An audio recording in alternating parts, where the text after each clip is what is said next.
If you're just starting out on your podcasting journey, you're probably overwhelmed by all of the advice out there. This is the only video that you need to watch because I'm going to cut through all of the noise and give you a clear roadmap to avoid the pitfalls that I and most beginner video podcasters fall into. This way, you can create and launch your video podcast with confidence. I'm going to spill 10 things that I would do differently if I was starting a video podcast today.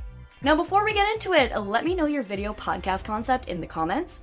This video is going to have a ton of tips for you, but maybe I got some tricks up my sleeve related to your specific show and can help you out.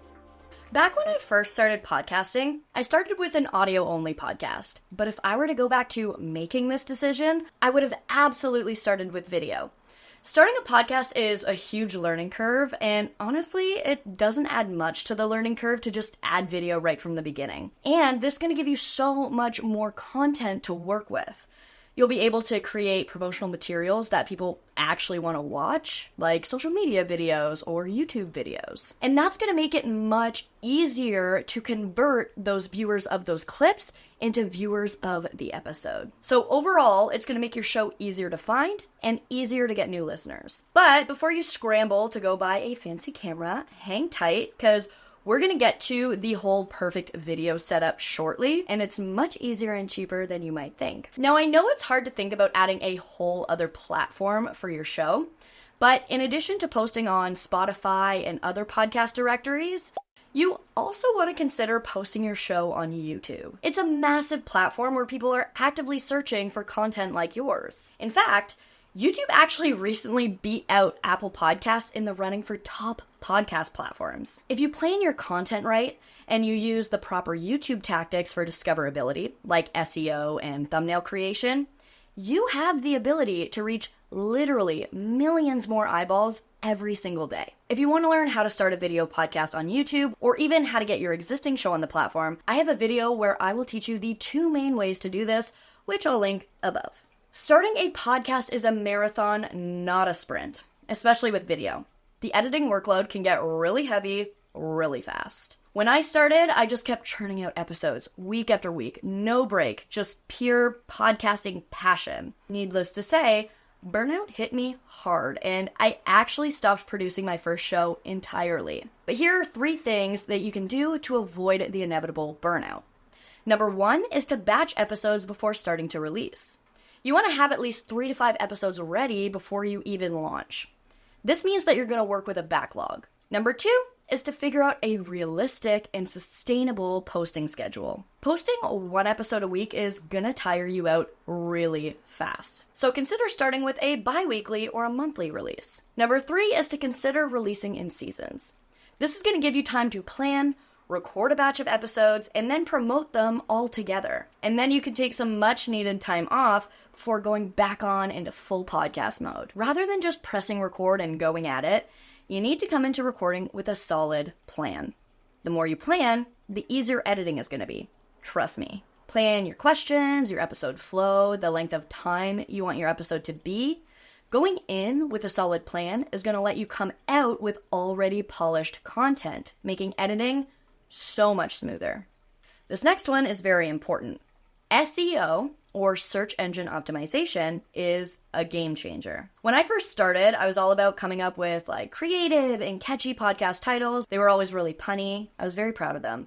But I wasn't thinking about how people would actually find my show. If you want people to discover your podcast, you need to optimize your titles, your descriptions, your tags with relevant keywords. And if you know these ahead of time, like before you start recording, it's going to help you structure your content properly. So yeah, planning ahead and SEO sound great in theory, but it also sounds like a whole other step on top of your already huge workflow. So how can you do this without it becoming like a huge thing? That brings me to my next point. But before I tell you it, let me know if you're liking this video so far by giving it a thumbs up. So the best way to save time with podcasting, embrace AI.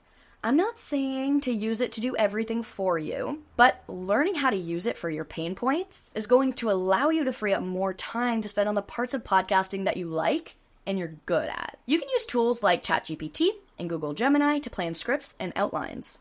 You can use podcasting platforms like Riverside that have AI tools integrated into them to help streamline your post-production workflow. If you want to learn more about AI tools to help with video podcasting, I'm going to link a video above where I go over 10 helpful tools for different parts of the process that can help you, and you can pick and choose which ones you'd like to use. Now, let's face it, podcasting can feel isolating sometimes.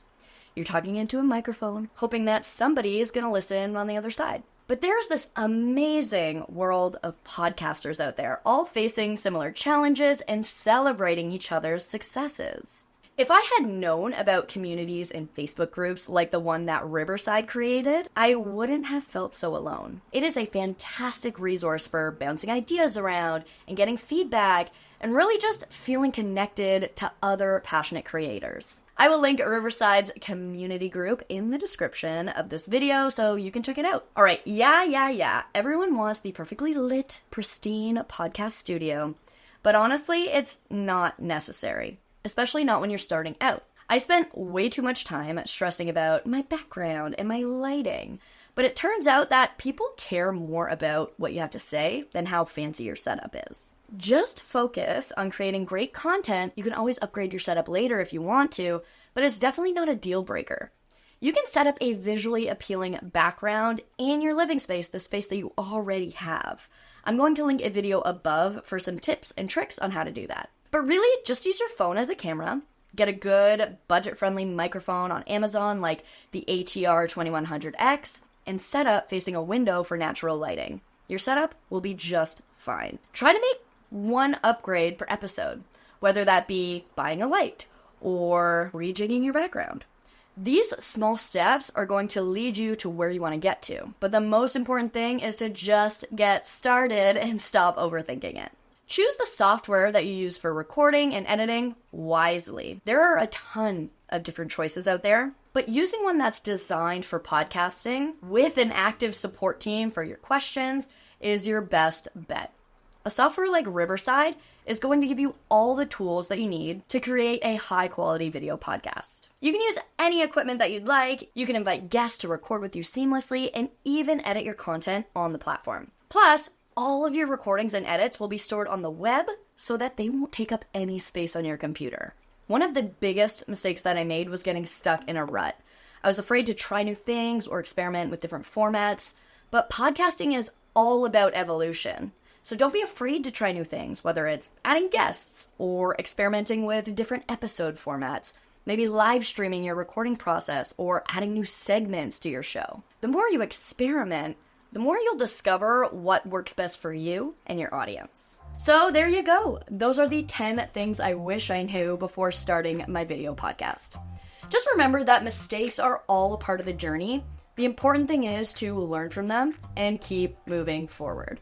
Now, if you want to know exactly how you can record and edit a video podcast all on one platform, I'm going to leave a full masterclass here for you that will take you from coming up with an idea to planning, to setup, recording, editing, and even publishing.